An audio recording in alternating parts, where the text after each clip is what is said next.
सब कुछ तब शुरू हुआ जब जेनोसामा अपने प्लेनेट पर डाइसिकन के साथ बैठे थे। अचानक जेनोसामा के मन में एक विचार आया, क्यों ना दोनों यूनिवर्स के बीच कुछ बदलाव किया जाए।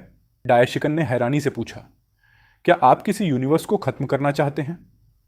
जेनोसामा मुस्कुराए और बोले, नहीं डाइसिकन, बात यह है कि बहुत समय हो गया है जब हमने आखिरी बार एंजल का अदला बदल किया था।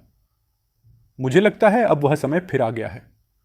दैशिकन ने विनम्रता से सिर झुकाकर कहा, मैं समझता हूं। इसके बाद दशिकांतान ने सभी यूनिवर्स के gods and god of destruction को एक बैठक के लिए बुलाया। कुछ ही मिनटों में सभी 12 यूनिवर्स के प्रतिनिधि उस स्पेशल मीटिंग में पहुंच गए। सभी ने जेनोसामा को रेस्पेक्ट किया। तभी जयशिकन ने कहा, हम सब यहां इकट्ठा हुए हैं क्योंकि जेनोसामा के पास आप सभी के लिए एक इंपॉर्टेंट अनाउंसमेंट है। जेनोसामा खड़े हुए और बोले, मैं आज आप सभी को यह सूचित करना चाहता हूं कि हम एक पुरानी परंपरा को फिर से शुरू करने जा रहे हैं। हर कुछ हजार वर्षों में हम एंजल को अलग अलग यूनिवर्स में ट्रांसफर करते हैं ताकि वे नए अनुभव और संतुलन बना सकें। कुछ गॉड और एंजल हैरान थे, लेकिन बाकी को यह परंपरा पहले से मालूम थी। जेनोसामा ने मुस्कुराकर कहा, यह बदलाव हमारे यूनिवर्स में नई एनर्जी लाएगा। क्या मजा आने वाला है। भीस खुशी से बोले। फिर हल्के से मुस्कुराकर सोचने लगे, अब कौन सा यूनिवर्स मिलेगा। बस इतना चाहता हूं कि उस बोरिंग मोहितो के साथ ना पड़ो। बिरस भी सीरियस है। उन्हें यह फेरबदल ज्यादा पसंद नहीं था क्योंकि उन्हें हर एंजल पसंद नहीं आता। जेनोसामा ने आगे कहा, इस बार की रोटेशन ओनोजिट यूनिवर्स के बीच होगी। जैसे यूनिवर्स 1 के साथ यूनिवर्स 12, यूनिवर्स 2 के साथ 11 और इसी तरह आगे बढ़ते हुए यूनिवर्स 6 के साथ यूनिवर्स 7। वाहरे नसीब, अब 20 मेरे साथ रहेगा। चांपा हंसते हुए बोले, मुझे इससे कोई फर्क नहीं पड़ता।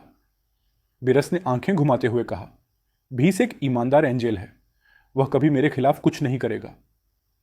बिरस ने गर्व से कहा। अब सभी एंजल एक एक करके सामने आए। हर एक एंजल ने अपने नए भाई एंजल के साथ अपना स्टाफ बदला।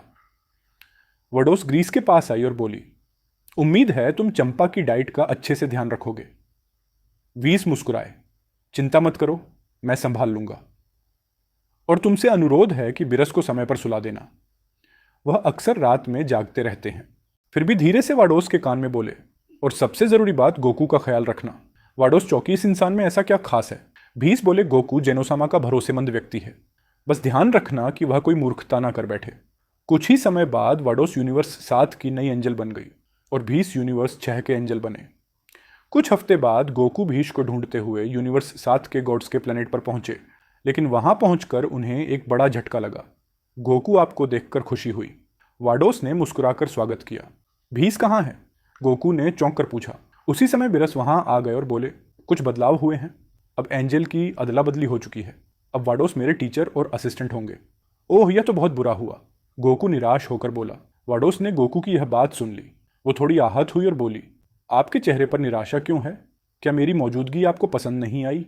नहीं, ऐसी बात नहीं है वाडोस, गोकू झेपते हुए बोला। बस भीष मुझे ट्रेन कर रहे थे। क्या आप चाहते हैं कि मैं आपको ट्रेन करूं? वाडोस ने सीरियस होकर पूछा। गोकू की आंखें चमक उठी। क्या मैं सच में ट्रेनिंग ले सकता हूं? वाडोस ने बिरस की ओर देखा और पूछा, गोकू को ट्रेन करना है? आपकी क्या परमिशन है? बिरस ने आंखें मूंदते हुए कहा, अगर वह अपनी मर्जी से ट्रेनिंग चाहता है तो मुझे कोई ऑब्जेक्शन नहीं, बस मेरी नींद में खलल ना पड़े। बिरस बोले और जमाई लेते हुए आराम से लेट गए। ठीक है, मुझे तुम्हें ट्रेन करने में कोई आपत्ति नहीं, वाडोस ने मुस्कुराते हुए कहा। बहुत बढ़िया, चलो शुरू करें। गोकू खुशी से उछला। मैं देखना चाहती हूं कि तुम्हारी चालें कैसी हैं, वाडोस बोली। लेकिन गोकू की मासूम सी बात को वाडोस ने गलत समझ लिया और थोड़ा शर्मिंदा हो गई। उन्हें लगा जैसे गोकू ने कुछ गलत शब्द कह दिया हो। गुस्से में उन्होंने अपने स्टाफ से एक झटका दिया जो गोकू के चेहरे पर पड़ा और उसे दूर उछालकर फेंक दिया। आप कितने बदतमीज हो, याद रखिए, मैं एक महिला हूं। वाडोस नाराज हो गई। अरे मैंने तो कुछ गलत कहा ही नहीं, गोकू दर्द से उठते हुए बोला। बिरस ने हंसते हुए कहा, वैसे वाडोस गोकू थोड़ा सीधा साधा है, यही कारण है कि भीस को उसे समझाने में बहुत हार्ड वर्क करनी पड़ती थी। माफ कीजिए गोकू, मुझे लगा आपने कुछ और कहा। वाडोस शर्मिंदा होकर बोली, कोई बात नहीं, लेकिन आप भी से भी ज्यादा जोर से मारती हैं। गोकू अब भी चेहरे को सहलाते हुए बोला, ठीक है, अब असली लड़ाई शुरू करें। गोकू लड़ाई की मुद्रा में आ गया। वाडोस सीरियस थी, लेकिन अभी तक उनमें लड़ने की कोई इच्छा नहीं दिख रही थी। फिर वाडोस ने पूछा, क्या तुम सुपर सैन ब्लू में बदलने वाले हो? बिल्कुल नहीं, गोकू मुस्कुराया। अगर मैं शुरू से ही अपनी पूरी पावर इस्तेमाल कर लूं तो ट्रेनिंग का मजा ही चला जाएगा। वाडोस ने गोकू की एनर्जी को ध्यान से महसूस करना शुरू किया। वह एकदम शांत थी लेकिन अंदर से अलर्ट। मैं हल्का सा एक गॉड जैसी पावर महसूस कर रही हूँ। तुमने अब भी कोई रूप नहीं लिया फिर भी, वाडोस ने सीरियस होकर कहा। हाँ, मैं गॉड्स की उपस्थिति को महसूस कर सकता हूँ, गोकू ने सेल्फ कॉन्फिडेंस से उत्तर दिया। तो यह है तुम्हारी पहली परीक्षा, वाडोस ने कहा और अपने स्टाफ से गोकू की ओर इशारा किया। तुरंत ही गोकू की आंखें सफेद हो गई। वह पूरी तरह अंधा हो गया। ओह नहीं, मैं कुछ देख नहीं पा रहा, गोकू घबराकर चिल्लाया। आपने मेरे साथ क्या किया? वाडोस शांत स्वर में बोली। तुम्हारी पहली चुनौती है अपनी आंखों के बिना बाकी इंद्रियों से लड़ना सीखना। अब तुम्हें मुझे ढूंढना है, लेकिन ध्यान रहे, मैं ना तो कोई आवाज करूंगी ना ही कोई एनर्जी बाहर आने दूंगी। यह तो बहुत मुश्किल है, गोकू बोला, पर मैं देखना चाहता हूं कि मैं कितना कर सकता हूं, भले ही मैं कुछ भी देख ना पा रहा हूं। वडोस हवा में उड़कर गोकू से दूर चली गई और छुपकर उसे देखने लगी। गोकू धीरे धीरे चलने लगा। हर कदम बहुत सावधानी से रख रहा था ताकि गिर ना जाए। वह अपने कानों और बाकी इंद्रियों से महसूस करने की कोशिश कर रहा था। वडोस ने सोचा हो सकता है इसे मुझे ढूंढने में घंटों लग जाए, लेकिन तभी गोकू वडोस की दिशा में बढ़ा और अचानक एक पंच मारा। वाडोस चौंक गई लेकिन बहुत तेजी से पीछे हट गई। क्या इसने मुझे कैसे ढूंढ लिया? वाडोस सोचने लगी। गोकू उसकी नई स्थिति की ओर फिर बढ़ा और दूसरा हमला किया। वाडोस एक बार फिर बच निकली, लेकिन अब वह सच में चकित थी। ये इतना तेज नहीं है, लेकिन फिर भी मेरी मौजूदगी कैसे महसूस कर लेता है? वाडोस हैरान थी। मैं तो शांत सांस ले रही हूँ, कोई एनर्जी नहीं निकाल रही, हर हरकत बहुत नरमी से कर रही हूँ, फिर भी यह मुझे महसूस कर पा रहा है। वो सोच में पड़ गई। उसी समय गोकू मुस्कुराया और सेल्फ कॉन्फिडेंस से बोला, कोई फर्क नहीं पड़ता, तुम कितनी कोशिश करो, तुम मुझसे नहीं बच सकोगी। अंधा हूं पर कमजोर नहीं। वाडोस ने देखा कि गोकू की नाक हल्के हल्के हिल रही थी। क्या यह मुझे सूंघ कर ढूंढ रहा है? वह चौंक गई। अचानक गोकू की उपस्थिति गायब सी हो गई। वाडोस तुरंत सतर्क हो गई, लेकिन उसी पल गोकू एकदम पास आ गया और उसे पकड़ने की कोशिश की। अब मैं तुम्हारे मूवमेंट्स को महसूस कर सकता हूँ, गोकू ने मुस्कुराकर कहा। वाडोस थोड़ी परेशान हो गई। क्या मैंने खुद ही अपनी मौजूदगी जाहिर कर दी? गोकू ने एक झटके में वाडोस को पकड़ लिया। वह खुश होकर बोला, लेकिन फिर गोकू की मुस्कान गायब हो गई। ये क्या वाडोस, तुम्हारे मसल्स इतने सॉफ्ट क्यों हैं? गोकू मासूमियत से पूछ बैठा। वाडोस शर्मिंदा हो गई। उन्होंने अपने स्टाफ से गोकू की दृष्टि लौटाई और उसी पल गोकू को एहसास हुआ कि वह गलती से वाडोस के सीने को पकड़ रहा था। माफ कीजिए, माफ कीजिए। गोकू घबरा गया और पीछे हट गया। वाडोस गुस्से में लाल हो गई और गोकू को एक झटके में बेहोश कर दिया। ये गोकू सच में एक बेवकूफ है, विरस हंसते हुए बोला। वाडोस गोकू को गुस्से से देखती है, लेकिन कुछ ही देर में उनका गुस्सा शांत हो जाता है। उसने कहा, मेरे नरम है। वाडोस थोड़ी शर्माते हुए बुदबुदाई। कुछ घंटे बाद वाडोस ने अपने स्टाफ से गोकू को ठीक किया और उसे नींद से जगाया। गोकू उठो, खाना तैयार है, वाडोस ने मुस्कुराकर कहा। गोकू धीरे धीरे उठा। वह थोड़ा घबराया हुआ था। शायद मुझे इस प्लेनेट से निकाल दिया जाएगा। मैंने वाडोस को जिस तरह से छू लिया था वह बहुत गलत था। गोकू सोच रहा था, क्या तुम मुझसे नाराज हो? गोकू ने शांत स्वर में पूछा। वाडोस ने मुस्कुराकर जवाब दिया, नाराज किस बात पर? उसकी आवाज में एक हल्की सी शरारत थी। चलो खाना खाओ, उम्मीद है तुम्हें पसंद आएगा, उसने कहा। गोकू मिरस और वाडोस के साथ डाइनिंग टेबल पर बैठ गया। जैसे ही खाने की शुरुआत हुई, गोकू ने खाना किसी भूखे जानवर की तरह खाना शुरू कर दिया। वाडोस उसे ध्यान से देख रही थी। गोकू जिस अंदाज में खा रहा था उसे वह चौंक गई और हल्की सी मुस्कुरा दी। शायद तुम्हारे लिए भी ही बेहतर होता, वाडोस ने हल्के मजाक में कहा। तुम ऐसा नहीं सोचती है ना? गोकू ने मासूमियत से पूछा। बीरस ने बीच में दखल दिया। गोकू, मुझे पता है तुम क्या करने की कोशिश कर रहे हो। क्या मतलब है आपका, लॉर्ड बीरस? गोकू ने डरते हुए पूछा। मैं तुम्हें तब से देख रहा हूं जब से वाडोस आई है। मैं अच्छे से समझ सकता हूं कि तुम क्या कर रहे हो, बीरस ने सीरियस से कहा। गोकू की घबराहट और बढ़ गई। उसने खाना बंद कर दिया। बीरस अब भी उसे घूर रहा था। वाडोस भी चुपचाप देख रही थी कि बीरस अब क्या कहने वाला है। तुम वाडोस को खुश करने की कोशिश कर रहे हो ताकि वह तुम्हें ट्रेनिंग दे, आखिरकार बीरस ने साफ शब्दों में कहा। ओ हाँ, बस यही बात है, गोकू हंसते हुए बोला, लेकिन उसका चेहरा शर्म से लाल हो गया। वाडोस उसे खामोशी से देख रही थी। जब यह खाता है तो कितना प्यारा लगता है, वाडोस ने मन ही मन सोचा और एक हल्की सांस ली। क्या हो रहा है मुझे? वाडोस ने खुद से सवाल किया। वो गोकू को देखते नहीं थक रही थी। उसका दिल हर पल उसकी मौजूदगी से तेज धड़क रहा था। क्या यही वह एहसास है जिसे इंसान प्यार कहते हैं? वाडोस खुद से सोच रही थी। वाडोस, तुम मुझे ऐसे क्यों देख रही हो? क्या मैंने कुछ गलत किया? गोकू ने पूछा जब उसने वाडोस की नजरें खुद पर टिकी देखी। वाडोस को समझ नहीं आया कि क्या कहे। वह इतनी खो गई थी अपने ख्यालों में कि उसे अंदाजा नहीं था कि सब कुछ साफ दिख रहा है। मैं तो बस तुम्हारे खाने के ढंग को देख रही थी। वडोस ने सीरियस दिखाने की कोशिश की। माफ कीजिए, मैं सच में शर्मिंदा हूं। गोकू ने सिर झुका लिया। रात हो चुकी थी। बीरस अपने कमरे में आराम करने चला गया था और गोकू बाहर खुले आकाश के नीचे ट्रेनिंग कर रहा था। वाडोस एक बालकनी से गोकू को देख रही थी। उसकी नजरें उसे हट ही नहीं रही थीं। तभी ओरेकल फिश वहां पहुंची और वाडोस से बोली, तुम गोकू से प्यार कर बैठी हो, है ना? वाडोस चौंक गई, इतनी घबरा गई कि उसका स्टाफ हाथ से गिर गया। मैं नहीं जानती। तुम किस बारे में बात कर रही हो? वाडोस ने घबरा कर कहा। वह तुरंत अपना स्टाफ उठा लिया। मैं ओरेकल फिश हूं, मुस्कुराते हुए बोली। भविष्यवाणी करने वाली ओरेकल फिश में अतीत और भविष्य दोनों देख सकती हूं, और जो मैंने देखा है वह बार बार सामने आता है। मैं जानती थी यह एक दिन होना ही था। क्या तुम सच बोल रही हो? वाडोस ने सीरियस से पूछा। तुम दोनों एक दूसरे के लिए ही बने हो। लेकिन ओरेकल फिश थोड़ी सीरियस हो गई। एक बहुत ही इंपॉर्टेंट बात। क्या बात है? गोकू एक इंसान है और उसकी एज 100 साल से ज्यादा नहीं होगी। ओरेकल फिश बोली, तुम जानती हो कि एक दिन से मरते देखोगी और तुम जीवित रहो, शायद हमेशा के लिए। वाडोस निराश होकर कहा, साथ रहने के लिए बने ही नहीं है, लेकिन अगर से एक एंजल में बदल दो तुम उसके साथ हमेशा रह सकती हो।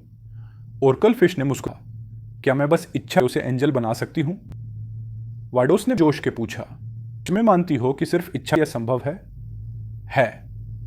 फिश ने एक रहस्यमय कान के साथ पूछा, तुम सुपर ड्रैगन बॉल की बात कर रही हो, है ना? वाडोस ने थोड़ा सोचते हुए पूछा। ओरेकल फिश ने चुपचाप मुस्कुराकर हामी भर दी, जिससे वाडोस को क्लियर हो गया कि यही उसका इशारा। उधर अर्थ पर चीची में थी। गोकू ने फिर बिना बताए ट्रेनिंग पर चला गया। यह आदमी कभी नहीं सुधरेगा। चीची चिल्ला रही थी। उसका गुस्सा 7वें आसमान पर था।